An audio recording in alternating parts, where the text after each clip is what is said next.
جس میں گویا ہم سب کو اپنے آپ کی حقیقتوں کے جائزے کا ایک وقت دیا گیا. اس کے بعد اللہ تعالیٰ نے پھر سے ان فکروں میں جڑنے، جمع ہونے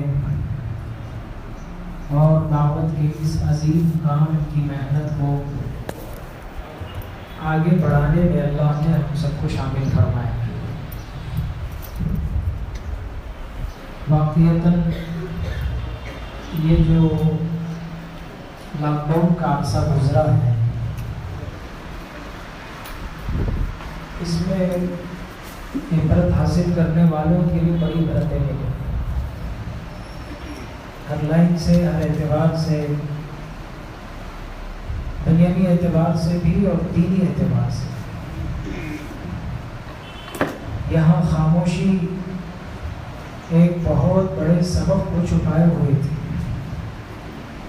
کہیں جا نہیں سکتے، کسی سے مل نہیں سکتے، اور مجلسیں نہیں، اجتماعات نہیں،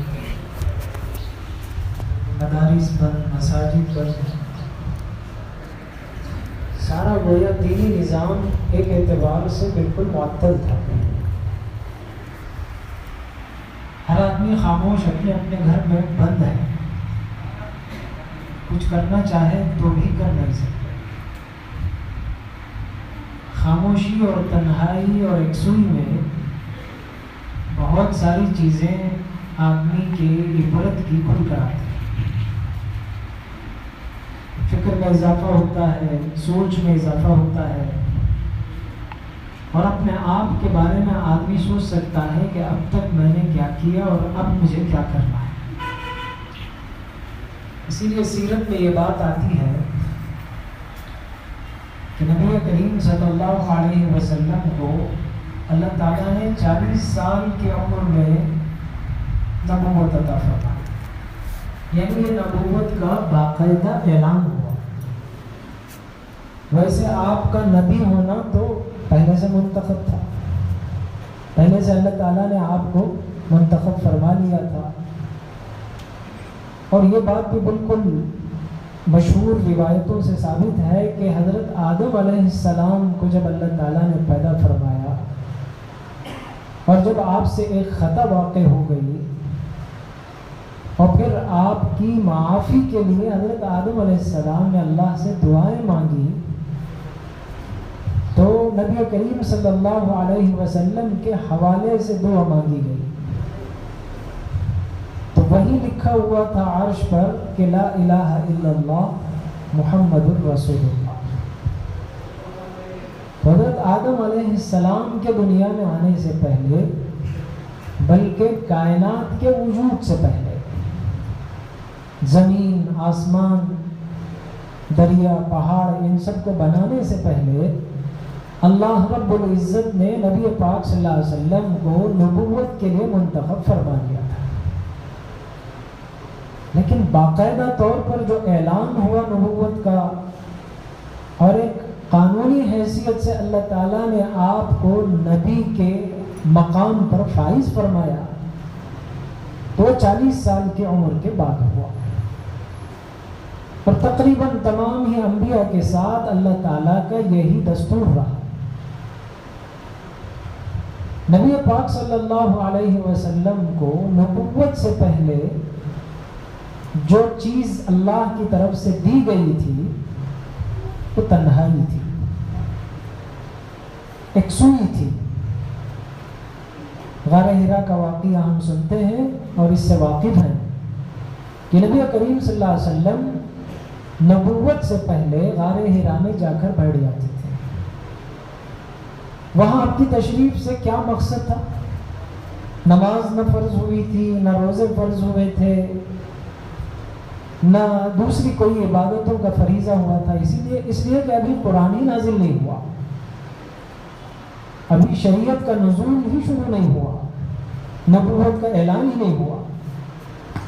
خاموش بیٹھے رہتے تھے، اللہ کو یاد کرتے، فکر کرتے، اور توجہ کعبے کی طرف ہوتی تھی. جو حضرات اوپر تک گئے ہیں غار حرا کو انہوں نے قریب سے دیکھنے کی کوشش کی ہے تو ان کو اس بات کا اچھی طرح اندازہ ہوگا کہ پہاڑ کی بلندی پر پوری طرح چڑھ جانے کے بعد، میں وہاں تک تو گیا ہوں لیکن غار کے اندر نہیں گیا، اس لیے کہ اوپر کھڑے ہو کر غار کا جو منظر دیکھا تو میں نے فیصلہ کر لیا کہ یہاں جانے سے نہ جانے میں عافیت اور بہتری ہے، اور جا کر جو ثواب کا تصور ہے، یعنی جانے سے جو ثواب کا تصور ہے کہ میں غار حرا کے اندر گیا تھا، جس نیکی کا تصور ہے، جا کر آنے کے بعد شاید وہ نیکی کا تصور ختم ہو جائے۔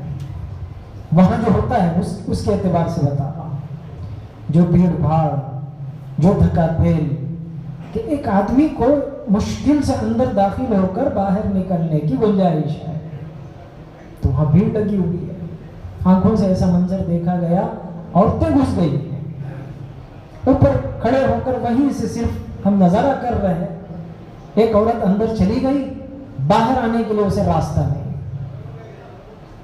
باہر آنے کے لیے راستہ نہیں، لوگوں نے اسے یوں اٹھا کر، لوگوں کے اوپر ایک جنازے اور لاش کی شکل میں ہے وہ، اسے لوگ یوں اٹھا کر تھوڑا باہر کے حصے میں چھوڑ دیے، تو وہ عورت لوگوں کے، مردوں کے کندھوں پر پیر رکھتے ہوئے کچھ دور آ کر اس کے بعد چھلانگ لگائے۔ یہ منظر دیکھ کر کون اندر جائے؟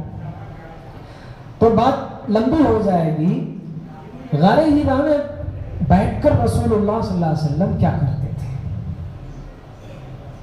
اس کا رخ ہی کعبۃ اللہ کی طرف ہے۔ اب چونکہ عمارتیں بڑھ گئیں، آبادیاں بڑھ گئیں، کعبۃ اللہ کے قریب بڑی بڑی بلڈنگیں آ گئیں، تو اسے دیکھنے میں تھوڑا سا رکاوٹ ہوتی ہے۔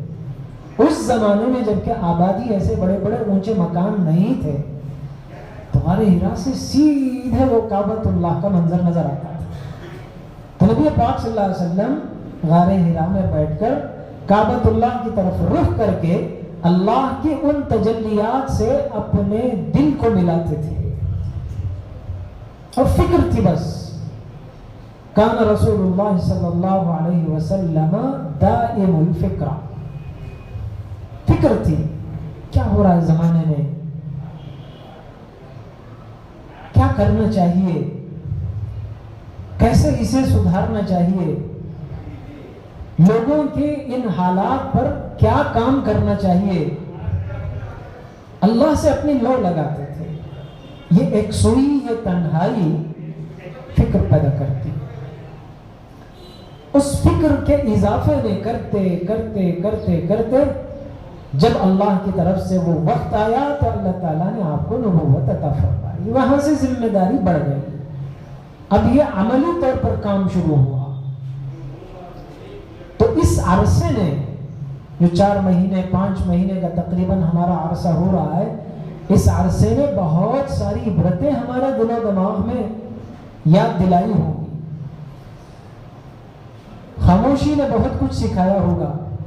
اب ہمیں ان پر عمل کرنے کے لیے اللہ نے پھر سے راستے کھولے، پھر سے راستے کھولے ہیں۔ کام کرنے والے جب کام کرتے کرتے خاموش بیٹھ جاتے ہیں تو بیمار ہو جاتے ہیں۔ محنتی لوگ، کام کرنے والے لوگ اور جسمانی تھکان اٹھانے والے لوگ جب یہ کسی وجہ سے خاموش ایک جگہ بیٹھ جاتے ہیں تو بیمار ہو جاتے ہیں۔ اس لیے ہم دیکھتے ہیں کہ پچھلے زمانے کے پرانے محنتی لوگ عام طور پر اپنی بیماریوں کی بھی پرواہ نہیں کرتے تھے، پرواہ کیے بغیر کام میں لگ جاتے تھے کہ اگر گھر میں بیٹھیں گے تو بیمار ہو جائیں گے۔ اور ایسے کتنے لوگوں کو ہم نے دیکھا بھی ہوگا، بیٹھ گئے تو بیمار ہو گئے۔ ہمارے ایک حضرت وہ بتایا کرتے تھے کہ 2 چیزیں ایسی ہیں جب وہ خاموش بیٹھ جائیں تو سمجھو کہ بیمار ہیں۔ ایک چھوٹا بچہ، میں صرف مثال کے لیے عرض کر رہا ہوں، برا نہ لگے، چھوٹا بچہ کبھی خاموش نہیں رہتا، ہو دودھ پیتے بچے جو ہیں کچھ نہ کچھ کرتے رہتے ہیں، ہاں سویا ہوا ہے تو خاموش ہوگا۔ بیدار بچہ آپ واقعتاً اس پر غور کریں، ہاتھ ہلاتا رہے گا، پیر ہلاتا رہے گا، کچھ تو کرتا رہے گا، خاموش نہیں رہتا ہو۔ لیکن جب بیمار پڑتا ہے تو خاموش رہتا ہے، تو اس کی خاموشی بتاتی ہے کہ یہ بیمار ہے۔ اس اسی طرح انہوں نے اپنے تجربے سے بتایا کہ بندر کی بھی ایسی ہی چیز ہے، بندر بھی تھوڑی دیر کے لیے بھی خاموش نہیں بیٹھتا، اگر وہ خاموش ہے تو سمجھیے کہ وہ بیمار ہے یا پھر مر رہا ہے۔ تو فکریں تازہ کرنے کے لیے، کچھ سوچنے کے لیے، کچھ ایک نئی فکر اپنے اندر پیدا کرنے کے لیے گویا اللہ تعالیٰ نے یہ ہمیں وقفہ دیا تھا۔ اب اس کے بعد پھر سے راستے کھل رہے ہیں، تو اللہ رب العزت سے دعا مانگتے ہوئے ہمیں اس کام کی طرف آگے بڑھنا چاہیے۔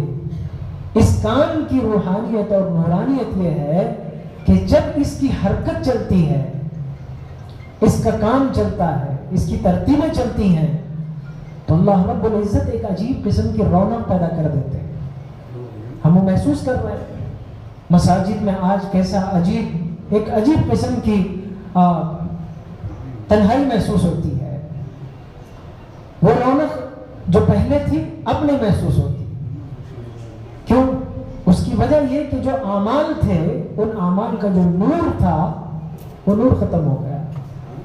مکے میں رہنے والے لوگ، حالانکہ یہ کوئی اسے غلط نہ سمجھا جائے، اللہ کے گھر تو اللہ کے گھر ہیں، اس کا نور پوری دنیا کے اندر مثالی نور ہے، کہیں نہیں مل سکتا۔ اس کی رحمتیں، اس کی برکتیں ہمیشہ اس پر اترتی رہتی ہیں، اس سے کسی کو انکار نہیں۔ لیکن مکے میں رہنے والے خود وہاں کے لوگوں نے بتایا، حرم شریف کے اندر داخل ہونے میں ایک عجیب قسم کا ڈر لگتا ہے۔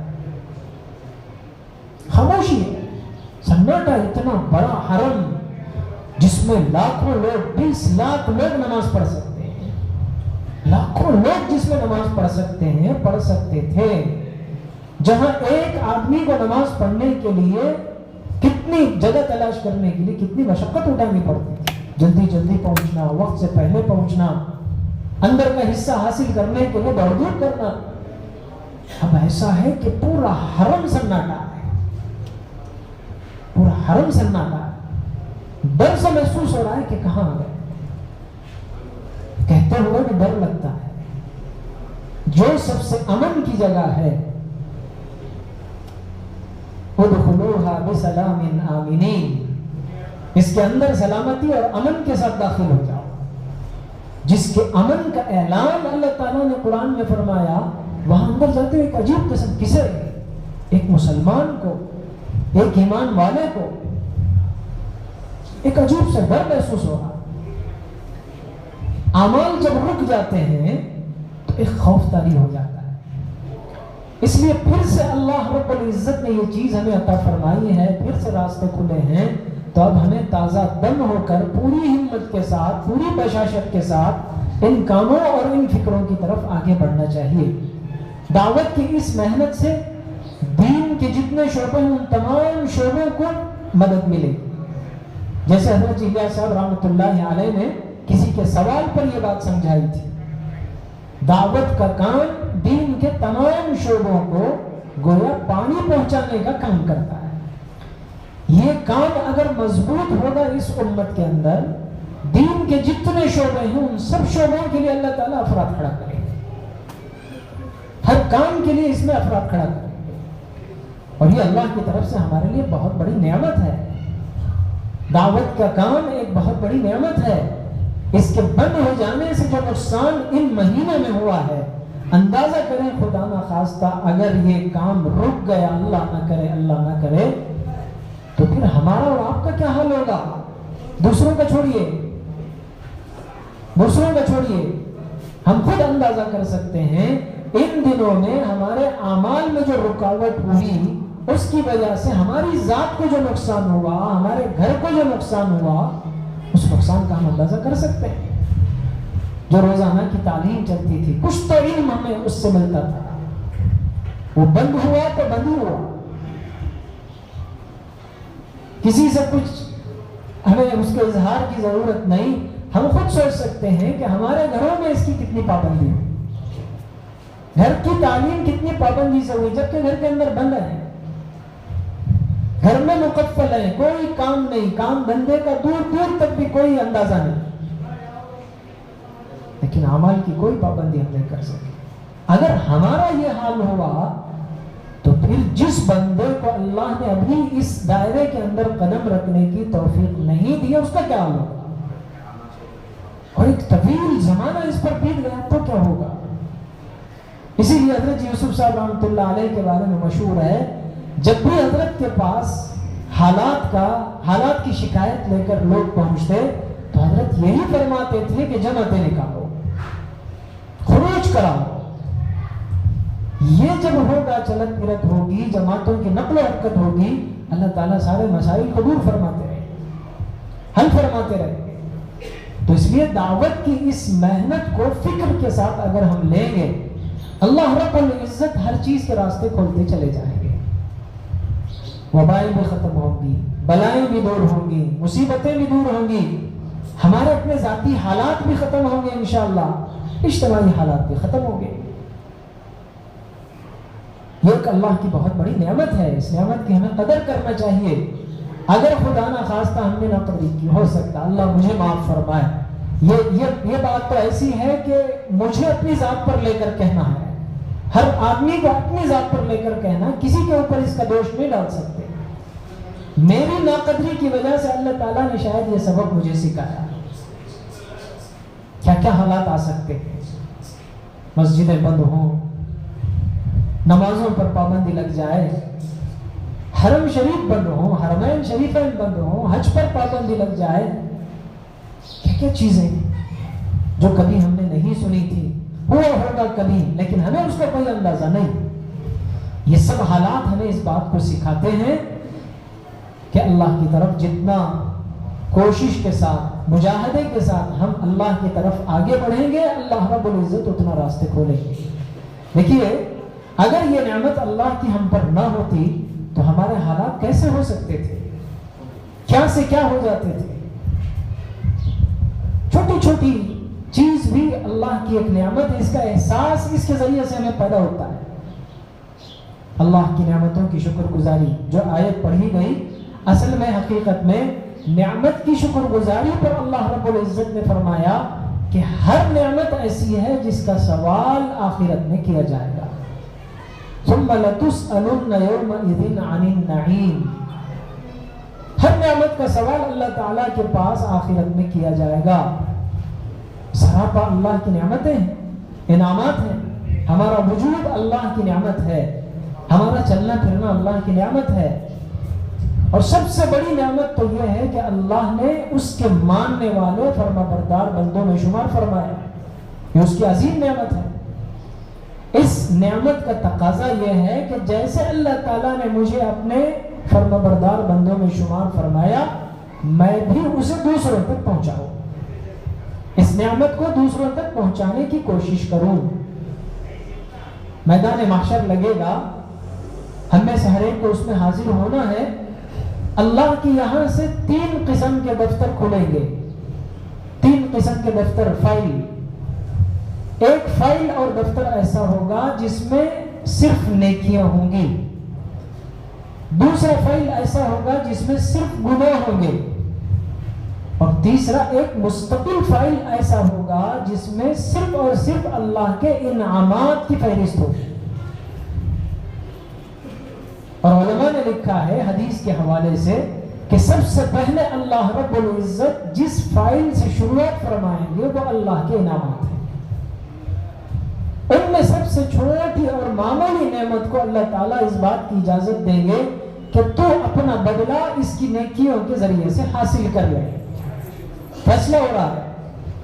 سب سے چھوٹی ادنا نعمت جو کوئی سمجھیے کہ اللہ کی 100 نعمتیں اس فائل میں درج ہیں، 100ویں نعمت کو کہا جائے گا کہ تو اپنا بدلہ اس کے نیکیوں کے فائل سے حاصل کر لے، تو وہ نعمت اٹھ کر کھڑی ہوگی اور وہ اپنی نیکیوں کو حاصل کرنے کی اپنا بدلہ حاصل کرنے شروع کرے گی۔ اس کی نیکیوں کا پورا فائل خالی ہو جائے گا، لیکن ابھی اس کا بدلہ باقی رہے گا۔ کیسی کیسی نعمتیں ہیں اللہ کی طرف سے۔ اس گئے گزرے زمانے میں دعوت کی اس محنت سے ہماری نسبت اور ہمارا جوڑ، ہمارا تعلق اللہ کی ایک عظیم نعمت ہے۔ اس نعمت کی قدر کرتے ہوئے اگر ہم اس کام کے ساتھ جڑیں گے، اور جیسے ابھی نماز سے پہلے عزائم ہوئے کہ جماعتوں کے خروج کے سلسلے میں اور نئی جماعتوں کو تشکیل دینے کے سلسلے میں 25 جماعتیں تقریباً ہمارے عزائم میں آ گئی. اللہ کرے کہ یہ 25 اور اضافے کے ساتھ نکلیں، اور جو کیفیات مطلوب ہیں دعوت میں نکلنے کے لیے، جماعت میں نکلنے کے لیے، اور نکل کر واپس آنے کے بعد کی ان کیفیات کے ساتھ یہ جماعتیں نکلیں، اور دور دور تک ان جماعتوں کی چلک پھرت کا اثر پہنچے، اور پوری دنیا کے اندر اللہ تعالیٰ اس کی خیر و برکت کو پہنچائے. خیر کارگزاری کا موقع تو نہیں ہے، باتوں بات میں کچھ باتیں آ جاتی ہیں. اگر ہم فکر لے کر اٹھیں گے تو کیسے کیسے لوگوں کی زندگی بدلے گی اور کس طرح سے بدلے گی. جیسے ابھی حضرت کا ملفوظ مذاکرے میں آیا کہ دین کے ہر شعبے کے لیے اس میں پانی پہنچتا ہے. دعوت کی ایک فکر آدمی کے دل کے اندر پیدا ہو گئی تو ہر طرح سے آدمی سوچنے لگتا ہے. گیسٹونیا ایک جگہ ہے، وہاں پر ہماری جماعت پہنچی تھی، اور ہندوستان کی جماعتوں کی تو بڑی قدر ہے، بڑی عزت ہے. سارے ہی باہر کے ملکوں میں عزت ہے، اور امریکہ میں تو ہر ملک کا آدمی آپ کو ملتا ہے. امریکہ ایک ایسا ملک ہے جہاں دنیا کے ہر ملک کے آدمی آپ کو مل جائیں گے، اور یوں سمجھیے کہ تقریباً ہر ملک کا مسلمان بھی آپ کو مل جائے گا. اور مسجدوں میں اس طرح ملاقاتوں میں نو مسلموں سے بھی ملاقات ہوتی ہے جو دوسرے ملکوں سے آئے، یہاں آ کر بسے اور اسلام کی خوبیوں کو انہوں نے محسوس کیا تو اسلام میں داخل ہو گئے. ایسے لوگ بھی بے شمار ملتے ہیں، تو ہر ملک کا آدمی وہاں ملے گا. تو جب جماعت پہنچتی تھی تو اتنی قدر کرتے، اتنی عزت کرتے، وہ یوں محسوس کرتے کہ دعوت کا کام شروع کرنے والے لوگ یہی ہیں.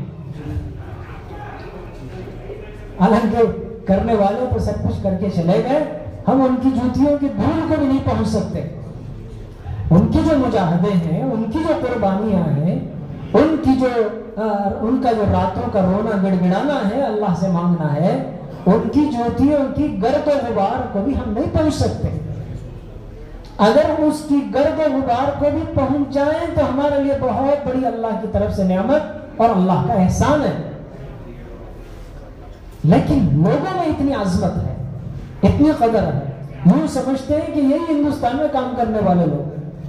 ہر ایک کے بارے میں ان کا تصور یہ ہے کہ یہی امیر صاحب ہے، یہی بڑے ہیں.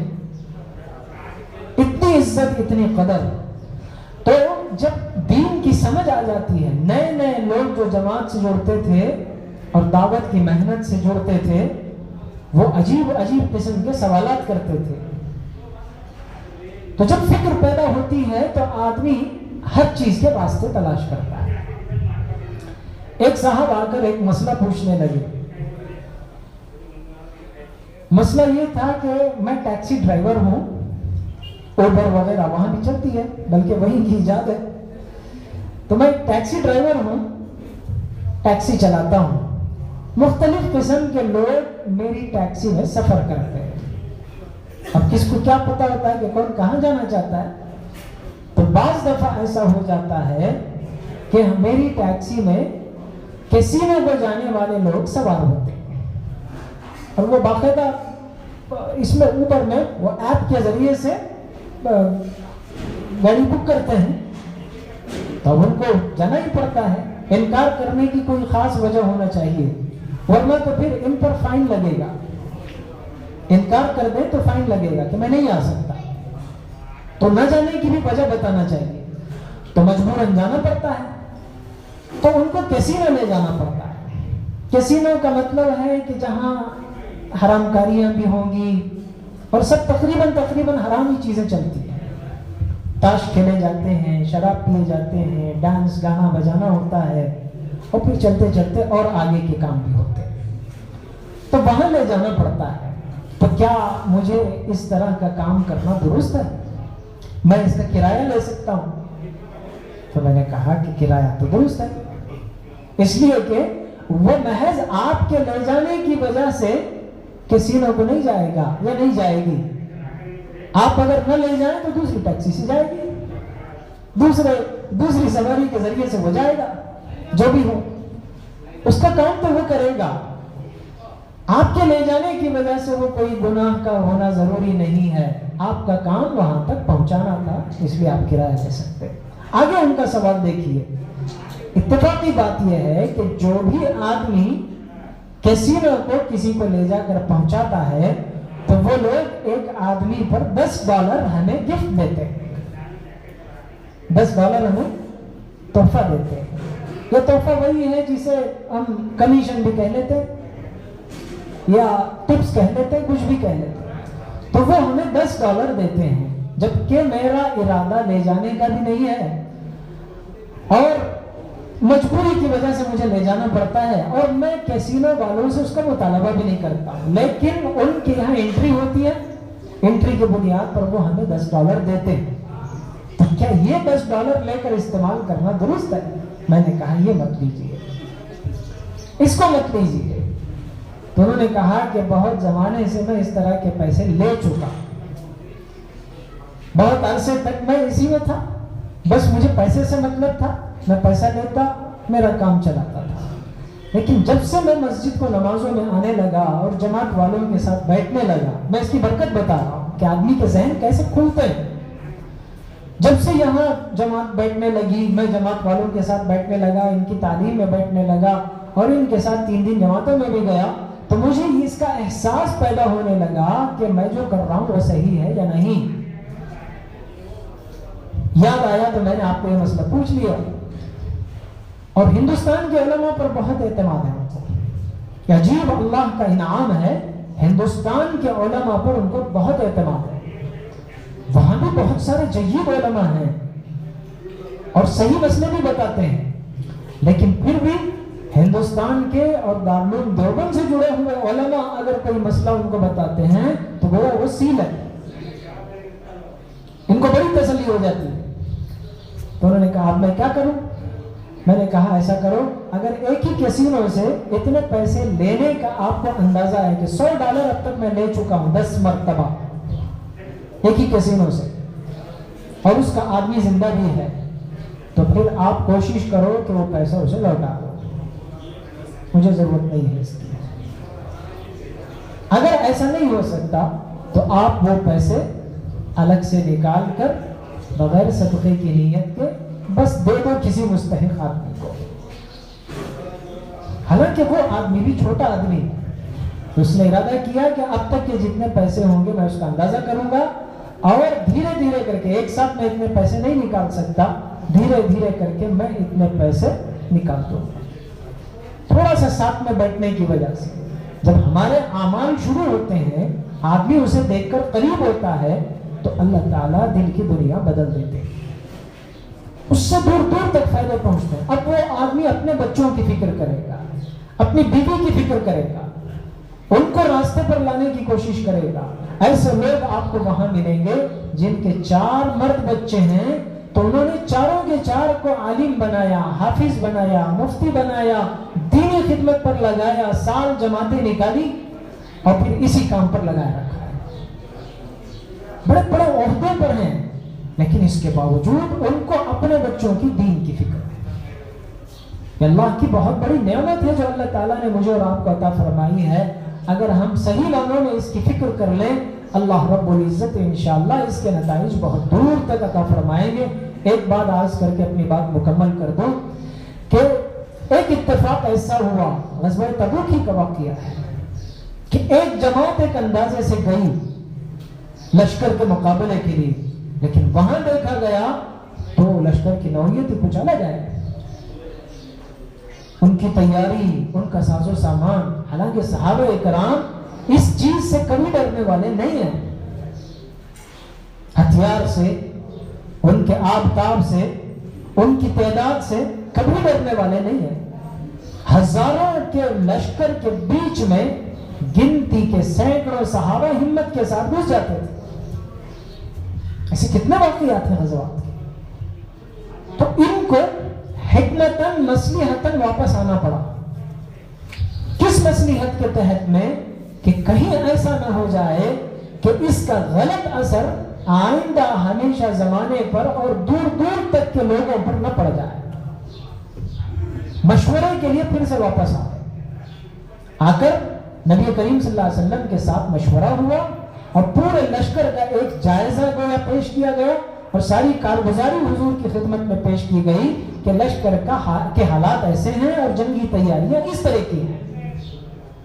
تو آنے والوں کو چونکہ ایک جرأت تھی، ایک شجاعت تھی، ایک بہادری تھی، ایک مرتبہ قدم اٹھا دینے کے بعد واپس آنا ان کے لیے بالکل گوارا نہیں ہوتا تھا صحابہ کو. لیکن ایک اتفاق اور ایک مصلحت، ایک حکمت اللہ کی طرف سے، اس کے پیچھے بہت سارے خیر مقدر تھے. تو جب تانے کے الفاظ نکلنے شروع ہوئے کہ تم تو قدم پلٹ کر واپس آ گئے، تو نبی کریم صلی اللہ علیہ وسلم نے تسلی کے لیے جو جملے استعمال فرمائے ان جملوں کو سامنے رکھ کر اب ہمیں پھر سے کام کرنا ہے. بل انتم العکارون بل انتم الکرارون، تم فرار نہیں ہو، میدان چھوڑ کر آنے والے لوگ نہیں ہو. تم نے میدان بزدل، نعوذ باللہ، صحابہ کے لیے تو جملہ استعمال ہی نہیں کر سکتے.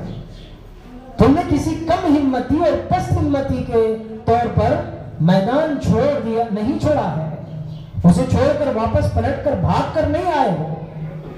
تمہارا آنا اصل میں کرارون، عکارون، یعنی اس کا مطلب یہ ہے کہ جیسے جانور، جیسے بکرے جب لڑتے ہیں آپس میں ایک دوسرے سے ٹکراتے ہیں، ڈچا مارتے ہیں، تو ہم نے دیکھا ہے کہ وہ پیچھے جاتے ہیں. 4 قدم یہ بکرا بھی پیچھے جاتا ہے، 4 قدم وہ بکرا بھی پیچھے جاتا ہے. اب پوری طاقت کے ساتھ ایڑ لگا کر سامنے آتے پھر ٹکراتے ہیں. یہ مثال ہے اس کی.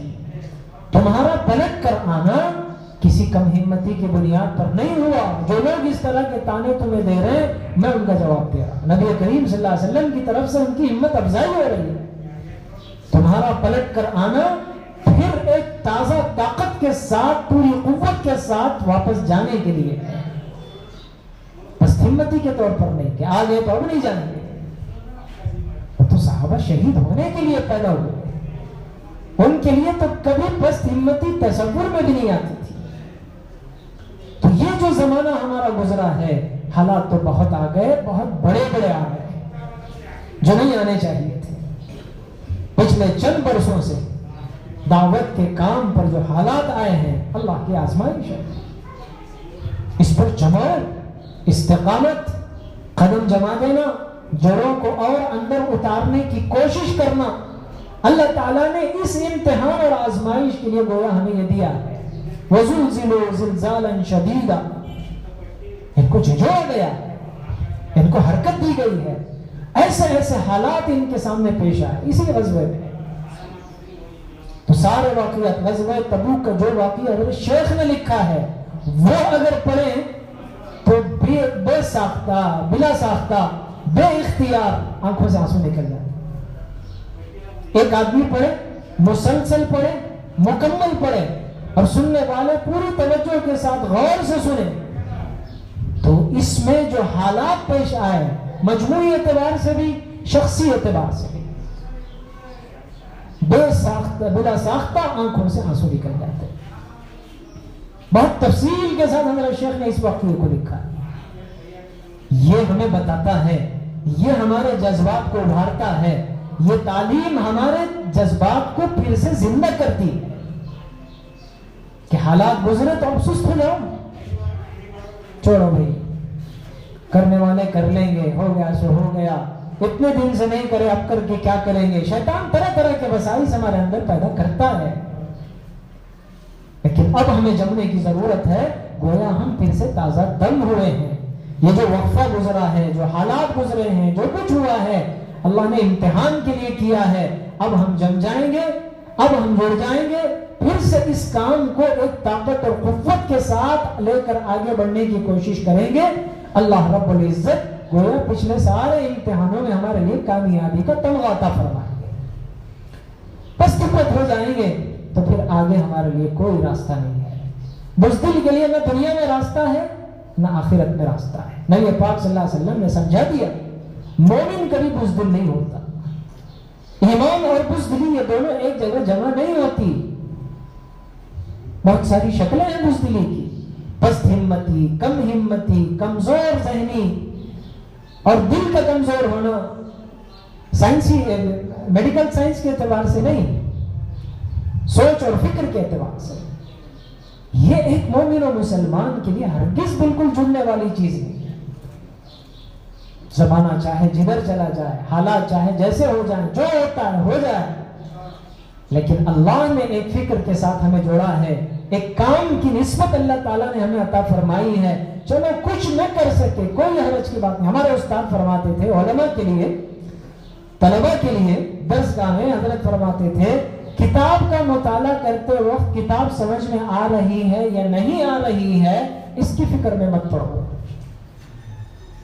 کتاب کا مطالعہ کرتے وقت اس کی فکر میں مت پڑو کہ کتاب سمجھ میں آ رہی ہے یا نہیں آ رہی ہے. ہمارے استاد اپنی خود مثال دیتے تھے. فتح القدیر نام کی ایک کتاب ہے جو ہدایہ مشہور فقہ حنفی کی بہت مستند اور مشہور کتاب ہے، تمام مدارس میں تقریباً پڑھائی جاتی ہے. جو لوگ ان مسئلوں پر اعتراض کرتے ہیں ان کے مدرسوں میں بھی پڑھائی جاتی ہے.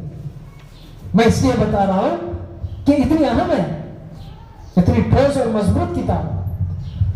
تو اس کی تفصیلی شرح ہے فتح القدیر کے نام سے، تقریباً 12 جلدوں میں یا 9 جلدیں. تو حضرت فرماتے تھے کہ میں نے یہ پوری کتاب شروع سے لے کر آخر تک 3 مرتبہ ختم کر دی، میرے پلے میں ایک لفظ بھی نہیں پڑا. حضرت کے الفاظ 3 مرتبہ میں نے اس کتاب کو ختم کر دیا لیکن میرے پلے میں ایک لفظ بھی نہیں پڑا، یعنی کچھ بھی سمجھ میں نہیں آیا. پھر اپنا سلسلہ جاری، پڑھتے گئے. جب استاد بنے، مدرس بنے تو حضرت فرماتے ہیں اب جب میں کتابیں لے کر بیٹھتا تھا مطالعے کے لیے، اب مجھے حدیث پڑھانی ہے. اب ایک حدیث کے تحت میں سینکڑوں مسائل کو تحقیق کرنا، اس سے کیا مسئلہ نکلا، اس سے کیا مسئلہ نکلا، وہ کیسے، یہ کیسے. تب وہ باتیں یاد آتی تھی، ارے یہ تو فتح القدیر میں پڑھا تھا میں نے، چلو اس کو کھول کر دیکھو. اب سمجھ میں آنے لگی ہے. وہ بھی جملہ تھا حضرت کا، اب کچھ سمجھ میں آنے لگی ہے. زبردست شیخ الحدیث، تمام فنون کے ماہر، تفسیر لے لو، حدیث لے لو، فقہ لے لو، اصول لے لو. تو اس مثال سے ہمارے لیے عبرت یہ ہے، حضرت ہمیں یہ سمجھانا چاہتے تھے کام کرتے وقت نتائج کو دیکھنا یہ کام کی کامیابی نہیں ہوتی. اس کی فکر نہیں کرنا مجھے کیا فائدہ ہوا، مجھے کیا فائدہ ہوا، 40 دن جا کر آیا تو کیا ہوا، کیا بھی نہیں ہوا، چھوڑو یہ کام اچھا نہیں. نماز تبدیلی نہیں آئی، گشت میں گیا کچھ بھی نہیں محسوس ہوا. مشورے والوں کے ساتھ روز بیٹھتا ہوں، کچھ بھی سمجھ میں نہیں آتا، وہ آپس میں مشورہ کرتے ہیں، بات کرتے ہیں، میں خاموش سنتا رہتا ہوں، نہ کچھ سمجھ میں آتا نہ کچھ بولتا. ان چیزوں سے جو آدمی بیزار ہو جاتا ہے، سست ہو جاتا ہے، وہ کام سے کٹ جاتا ہے. کرتے رہنا سمجھ میں آئے نہ آئے، لیکن ایک نہ ایک دن اللہ تعالیٰ ضرور سمجھا دے گا. وہ بہانے کی تلاش ہے، اس وقت کی، اس لمحے اور اس گھڑی کی تلاش ہے، اس کی جستجو ہے. وہ جب مل جائے گی، ہم جب آمین کہتے ہیں نماز میں، امام صاحب جہری نمازوں میں سورہ فاتحہ زور سے پڑھتے ہیں. حنفی مسلک کے اعتبار سے آمین آہستہ کہا جاتا ہے، آہستہ کہنا سنت ہے. امام صاحب بھی آہستہ کہہ لیتے ہیں، ہم بھی آہستہ کہہ لیتے ہیں. حدیث میں جو اس کے الفاظ آتے ہیں،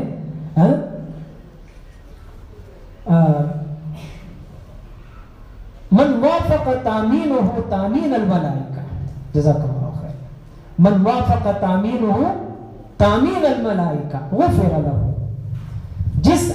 جس مصلی کی آمین فرشتوں کی آمین کے ساتھ موافقت کر جاتی ہے، وہ جو لگ جاتی ہے، تو اس کی بخشش اور اس کے گناہ معاف کر دیے جاتے ہیں. اور وہ لگنے کی ضرورت ہے، جڑنے کی ضرورت ہے. کیسے لگے گی، کب لگے گی، اللہ بہتر جانے. لیکن مجھے حکم یہ ہے کہ ہر سورہ فاتحہ کے بعد اب دیکھیے ہم نماز میں تو عام طور پر فاتحہ پڑھ لیتے ہیں، فاتحہ پر آمین بھی کہہ لیتے ہیں، امام صاحب فاتحہ ختم کیا آمین پڑھ لیتے ہیں، لیکن عموماً دوسرے موقعوں پر بیٹھے بیٹھے سورہ فاتحہ پڑھیں یا کوئی میرے بازو بیٹھ کر سورہ فاتحہ زور سے پڑھے، فاتحہ سنا جائے، اس پر آمین عموماً نہیں کہتے، حالانکہ اس آمین کا تعلق ہر فاتحہ کے ختم پر ہے، ہر فاتحہ کے ختم پر ہے، صرف نماز کی سورہ فاتحہ سے نہیں، ہر مرتبہ جب بھی آپ سورہ فاتحہ پڑھیں تو اس کے ختم پر آمین پڑھنا چاہیے۔ تو کب لگے گی وہ اللہ جانے، لیکن جب لگ جائے گی کام بن جائے گا۔ تو اس لیے محنت میں تسلسل ہو، مجاہدہ ہو، فکر ہو، جوڑ ہو، اہتمام ہو، ایک سوئی ہو، یہ چلتا رہے گا چلتا رہے گا چلتا رہے گا، اتنے سال سے میں اس میں جڑا ہوا ہوں، کچھ نہیں ہو رہا ہے، کوئی تبدیلی نہیں آ رہی ہے، یہ ایک شیطانی وسوسہ ہوتا ہے۔ اس وسوسے سے کٹ جانا اور دور ہو جانا اپنے آپ کو محروم کر لینا ہے۔ اللہ میرے اور آپ کی اس سے حفاظت فرمائے۔ کرتے رہیں گے، اللہ نے جتنی طاقت دی، جتنی بساط دی، جتنی حیثیت دی، جس طریقے کا کام اللہ تعالیٰ نے میرے ذمے کیا، بس وہی کام میں کرتا رہوں گا، اور میں اس بات کی فکر نہیں کروں گا کہ آگے کب پہنچوں گا، اوپر کب چڑھوں گا، وہ کب ہوگا، یہ کب ملے گا۔ اللہ سے اس چیز کے بارے میں اگر ہم دیکھتے رہیں گے تو پھر کام میں رکاوٹیں پیدا ہو جاتی ہیں۔ حالات کے ان چیزوں سے اس دور سے گزرنے کے بعد ہمیں عبرت اور سبق کو سامنے رکھتے ہوئے دعوت کے اس کام کو مضبوط کرنے اور آگے بڑھنے کی ضرورت ہے۔ اللہ رب العزت مجھے اور آپ کو اس کی توفیق نصیب فرمائے، اور بڑوں نے جن قربانیوں کے ساتھ اس کام کو ہم تک پہنچایا ہے، ہمیں آگے زمانے میں اسے منتقل کرنا ہے، اس کی فکر اور کوشش ہم کرتے رہیں گے، انشاءاللہ یہ چیزیں پہنچتی رہیں گی۔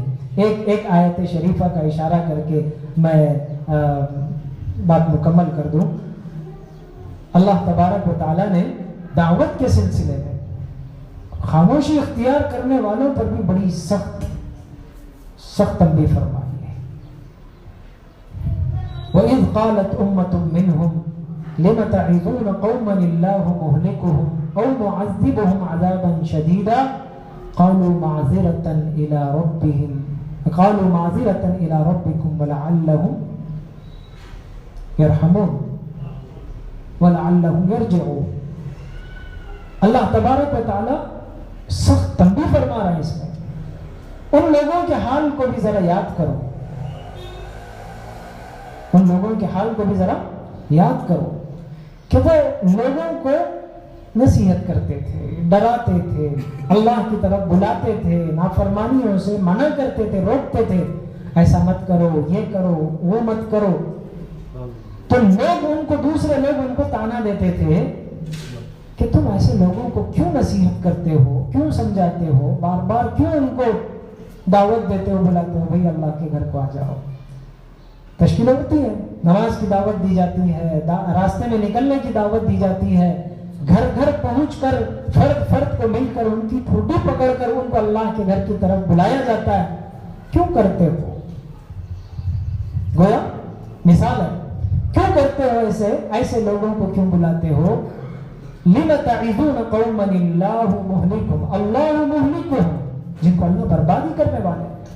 اس سے پچھلے واقعے کا ایک پس منظر ہے بنی اسرائیل کا، جو مچھلیاں پکڑ لیا کرتے تھے، جو واقعی ہم سنے، بارہا سنے، ہفتے کے دن مچھلیاں پکڑنے سے منع تھا، وہ پکڑ لیتے تھے۔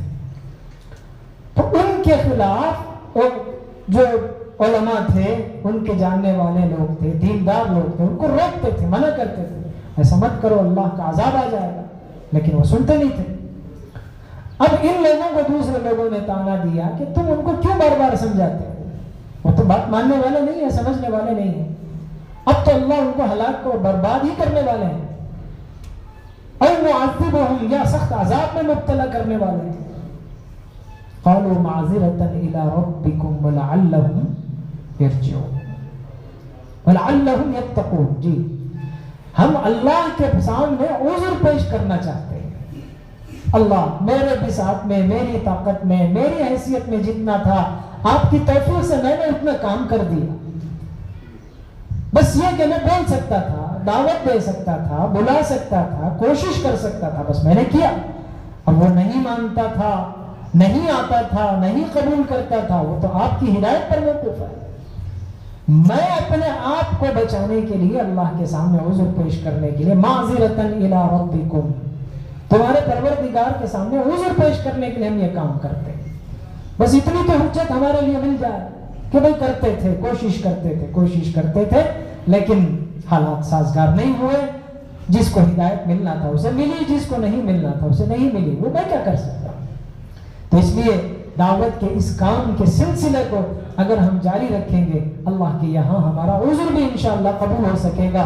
چلے مجھ سے کچھ نہ ہو سکا، ایک آدمی بھی خدا نہ خواستہ میرے گشت، میری محنت، میری کوشش سے ایک آدمی بھی نمازی نہیں بن سکا، تو اس بات کی ذمہ داری میرے اوپر نہیں ہوگی، لیکن میری کوشش تو جاری تھی۔ اللہ تعالیٰ اس پر مجھے معاف کر سکتے ہیں، چل تیری ایک سچی کوشش تھی، ایک تیری محنت تھی، ایک سلسلہ جاری تھا، معاف کر دیا گیا، تو بس میرا بیڑا تو پار ہو سکتا ہے۔ ورنہ تو پھر ایسا ہوگا کہ اس کی وجہ سے میری پکڑ ہوگی، اس کی وجہ سے میری پکڑ ہوگی۔ اللہ مجھے اور آپ کو سب کو اس کی توفیق نصیب فرمائے اور اس نعمت کی قدر کرنے کی توفیق عطا فرمائے۔ ہمیشہ دعاؤں میں بھی اللہ سے اس کا شکر ادا کرنا چاہیے کہ اللہ نے ہمیں اس کام سے جوڑا ہے، اللہ کا لاکھ لاکھ شکر، اس کا احسان ہے۔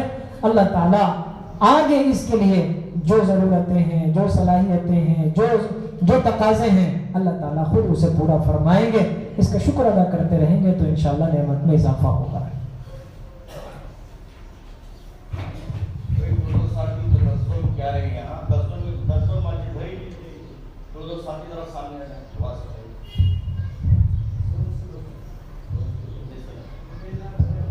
ذمہ دار ساتھی جو دونوں کے ہیں وہ دو ساتھی آ جائیں سامنے، اریال سے آئے ہیں جی، بنڈرلی سے آئے ہیں، کودھرلی سے آئے ہیں،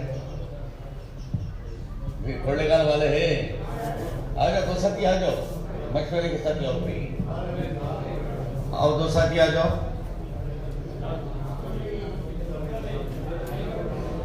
شہر کی مسجدیں کے بھی دو ساتھی آ جاؤ،